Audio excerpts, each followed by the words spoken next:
We need 11 cruisers pegged to our 11 carrier battle group. I understand, but we have 22 now, and you say we need 11. Why don't we just get rid of those 11 cruisers? 2019 will be down to 10. Okay. 2020 will be down to 9. 2021, and by 2026 we'll be done. We need to sustain that cruiser capability, that air defense capability. But why put them in the layup and hope that you're going to modernize them? Why not just get rid of these 11 cruisers? Sir, we can't afford to get rid of the cruisers. Well, last year you came in with a proposal to get rid of 7 cruisers. Yes, sir. Why were you going to say that we could get rid of 7 cruisers, but this year you say we couldn't get rid of those cruisers? 2 things. At no point in time has the Navy wanted to get rid of our cruisers.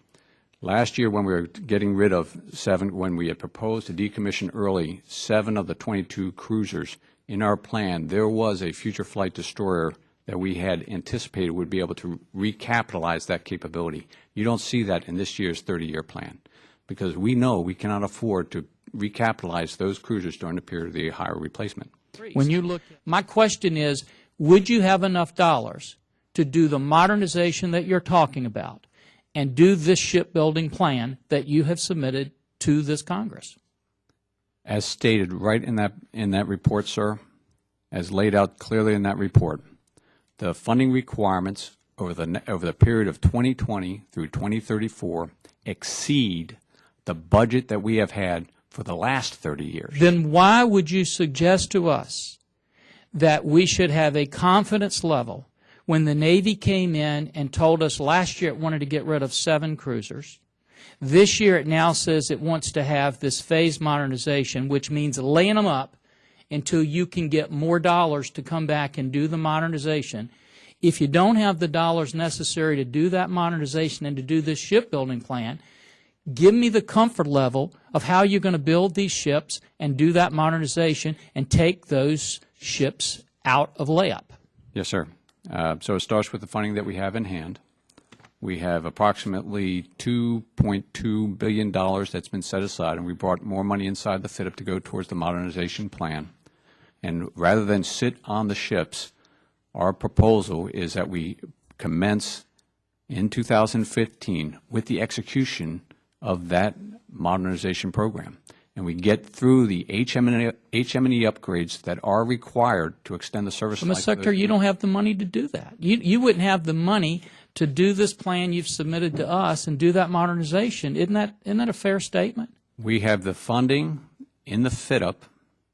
I'm talking about the 10-year period of time that you've talked about this phased modernization, this phraseology that y'all brought in here. Really what you're talking about that you can guarantee us is you can lay them up. But you can't guarantee to me today that you can do the modernization and put them back out again, can you? Ships on deployment. And when we took our missile defense systems out of Europe and put them on the back of the Navy, can you tell me whether, if the Navy even knows what the requirements are today that we need to do the missile defense capabilities that the country needs? We get our requirements from the combatant commanders. Do you all I'm asking is, do you know those requirements today of what we need for that BMD capability? Does the Navy know that? We know what the demand is today, and we're meeting today's demand. But sir, we don't look at just today's requirements, today's demand. We've got to meet an increasing demand over the next 5 and Mr. Secretary, my time is just, I just don't want to take up any more time, but my point is I understand that. But you come in here when you talk about combatant commanders' requirements, and on the one hand you say we don't listen to them because they're too big. You were meeting 90% of them in 2007. We're meeting less than 50% this year. And you say, well, that's because they asked for everything. Then on BMD, my question is this: does the Navy know what our BMD requirements are today? I understand we need to look at them tomorrow, 5 years from now. Do you know what they are today? We know how many ships we need on station in the Sea of Japan. We know how many ships we need on station in the Mediterranean, and we know what we need to accompany our carrier battle. Do we have a gap in our BMD requirements today? I wouldn't say we have a gap today. What I'd say is we have a very stressed force trying to meet the. Let me ask you this, and I want you to be very clear about how you answer this. Can we meet the BMD requirements we have today? Sir, we can put the ships on station where they're required with BMD capability. But you know as well as I do that I don't want to go classified here. I don't you want know you. well as I do what the threat is and where we need to be heading. And so it's not a simple matter of. but when we pull these cruisers out, some of them have BMD capability Yes, sir. on them. Yes, and sir. when they're laid up, we'll have less of those requirements met, not more. Isn't that true? Four of the cruisers have the earliest baseline of BMD capability. That's correct, sir. Okay. Well, thank you, Mr. Secretary. And Mr. McIntyre. Their role, what would be the impact to that carrier strike group if there were no cruisers available to fill the air defense or air warfare commander role? Yes, sir. Thank you for the question. I'd be happy to address this. Today, our cruisers are commanded by a captain with a more senior staff on the ship and more individuals dedicated to the planning and execution of the air defense mission for the carrier strike group. In addition, the physical plant on our cruisers allows for dual transmitters, one forward and one aft, adding redundancy to those ships, and a greater number of cells available for surface-to-air missiles for the execution of the air defense mission. In addition, they have an increased command and control capability over the guided missile destroyers. The guided missile destroyers are commanded by a commander with a less experienced, though perfectly capable staff underneath that commanding officer to ensure that they can execute the missions that have been assigned to that ship. And typically, for carrier strike groups that we are deploying, the air defense commander role will be assigned to the cruiser commanding officer associated with the cruiser that's going to be deploying for that ship. And so that's really how we drive the requirement for the cruisers and the air defense commander on the ship. The guided missile destroyers will typically operate in support. All of these ships are multi-mission ships capable of executing air defense, capable of executing anti-submarine warfare and anti-surface warfare as well. However, and typically we will deploy more destroyers, anywhere from 3 to 5, typically, with a carrier strike group at this time. Given the threat that we have currently experiencing today and the way we're deploying our ships, typically we will keep the cruiser with the aircraft carrier, and we have the luxury of being able to send those destroyers off on other missions. But we always keep the air defense commander ship with the aircraft carrier operating in that air defense commander role. The air defense commander. Obviously, if the role falls of the air defense commander to a guided missile destroyer, we would have to increase the amount of training that we have, and perhaps start to increase the level of expertise on those guided missile destroyers in order to be able to get the capability into those ships in order to be able to ensure that we are executing the air defense commander's job properly. And could the reduced modernization of the Flight 1 and 2 destroyers be a precursor to early decommissioning of some of these vessels? No, sir, I don't believe that is the case. The Flight 1 and 2 guided missile destroyers are, given the fact that they are ballistic missile defense capable ships at this time, are some of the most stressed ships that we have in the inventory. They are playing a vital role across the force in the execution of the ballistic missile defense capability. And I believe you're referring to the phase modernization and, the accelerated modernization of our Flight 2A DDGs. Yes, sir. And understanding that the plan that we are executing is designed to increase our ballistic missile defense capacity and increase our ballistic missile defense capability as we proceed through the remainder of the decade. By ensuring that we maintain the relevance of the guided missile destroyers, by upgrading their ballistic missile defense capability, commensurate with the capability that we'll be installing in the Flight 2A DDGs. So I think that those ships will remain as vital as they are now, given the modified destroyer modernization plan that we have. 7. All right. And that 4.7, if it's an added cost that the Navy has to absorb, is just going to, it would seem to me, put even more pressure in terms of trying to achieve the shipbuilding plan with historic levels of spending as we've been sort of using as a baseline. Yes, sir. The CNO in his testimony was very clear. The reason we're doing this is because of the budget. The reason we're doing it is because of the budget. And given that, given that it's a constraint for us, given that this approach seems to be the right balance in terms of holding on to that force structure, getting those ships modernized, getting additional service life on those ships, sustaining 11 air defense commander-capable ships beyond the current plan out into the 2035 to 2041 timeframe. So this is trying to strike the best balance with what's a difficult budget environment. To you, as you may know, I've been a very vocal proponent of ONR's solid-state laser the technical maturity program that plans to test a high-powered, mature, integrated weapons system at sea in late 2016. My question is, what impact will the testing of this laser weapon system on the USS Ponce this year and this subsequent solid-state laser test in 2016 have on surface combatant modernization? And is the integration of high-energy weapon capabilities planned already with Ponce and SSL TM informing final decisions, or are the Ponce and the SSL TM being used as development gates? Yes, sir. Thanks for the question. I think to answer your second question first, I think we really have to wait to see what the results of the testing that we have that we're going to execute on Ponce is in order to understand how to further integrate that into the future weapon systems. But I do think, and I'm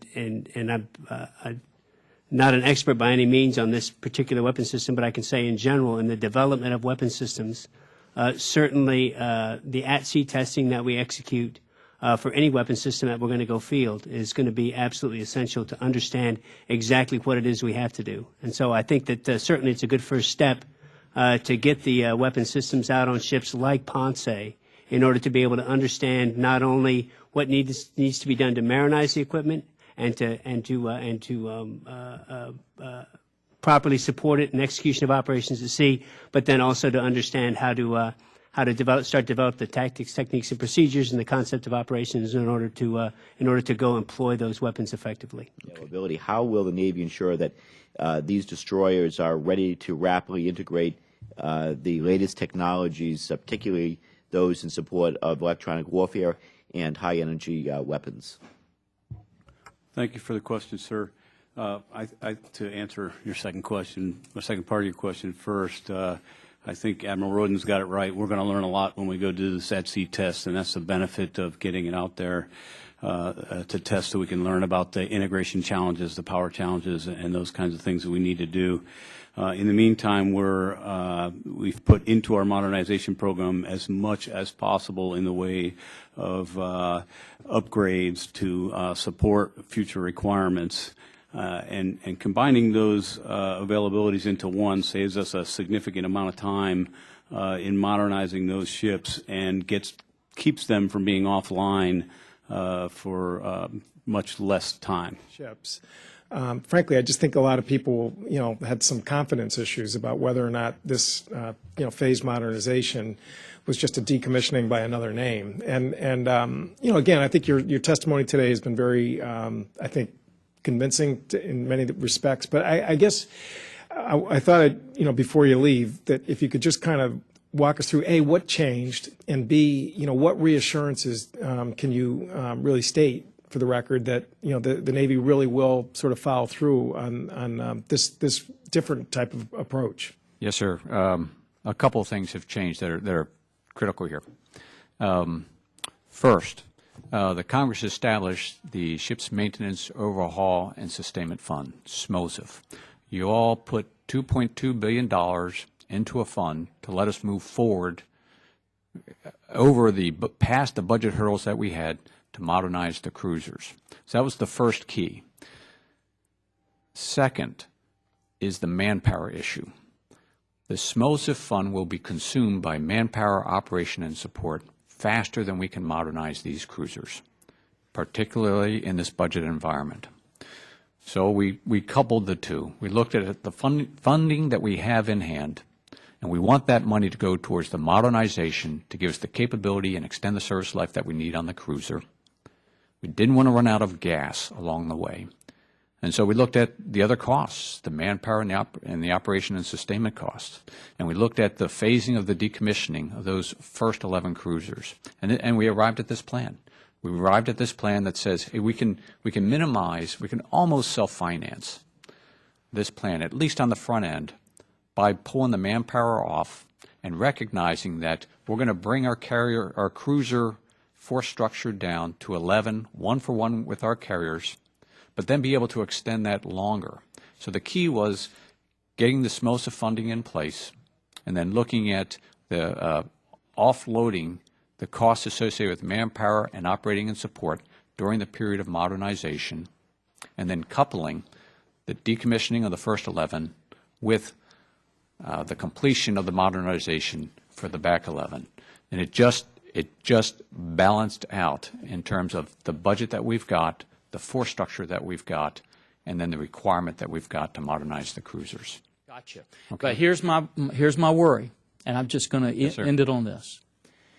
I worry because today, first of all, let me compliment you on at least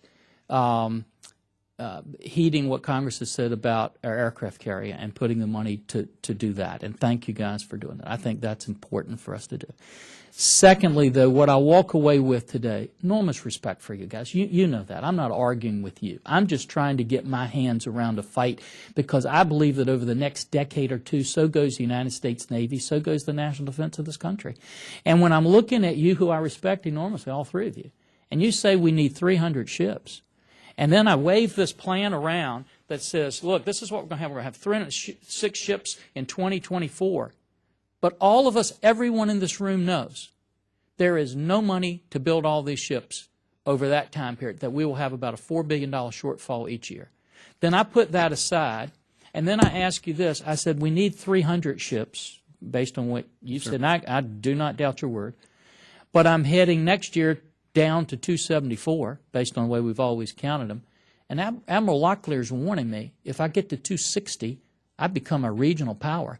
Do you see why that makes me nervous? And I'm not interested in coming out and settling and telling the American people what our budget says we have to get to. I'm more interested in knowing what we have to have so I can go fight for that on the House floor. And then the last thing I'll just tell you is every one of these operational plans we have, when we look at the ships we need and what we have, none of them give us 2 years to go pull these ships out of dry dock and get them manned up to do it. And so that's the frustration we have. And I come back to what Mr. Courtney said. When y'all came in here last year and said you just wanted to dismantle these 7 ships, if we had not stepped up and done what we did, those ships would be gone. And I fear the same thing's going to happen with these cruisers. If we don't step up to the plate, at least I know with our plan we'll have 2 of them next year that will be modernized. And then I hope Congress will step up to the plate and get the money to do them, because we need those ships in the United States Navy. And I've said this before, and I'll end on this. I don't think this is a phased modernization plan. I think it's a phased euthanasia plan, because I think when those ships go into dry dock, we have no guarantee that they're ever going to be coming back. Gentlemen, thank you so much for all that you do for our country. Thanks for your patience in being here with us. And Joe, Jim, if that, we're adjourned.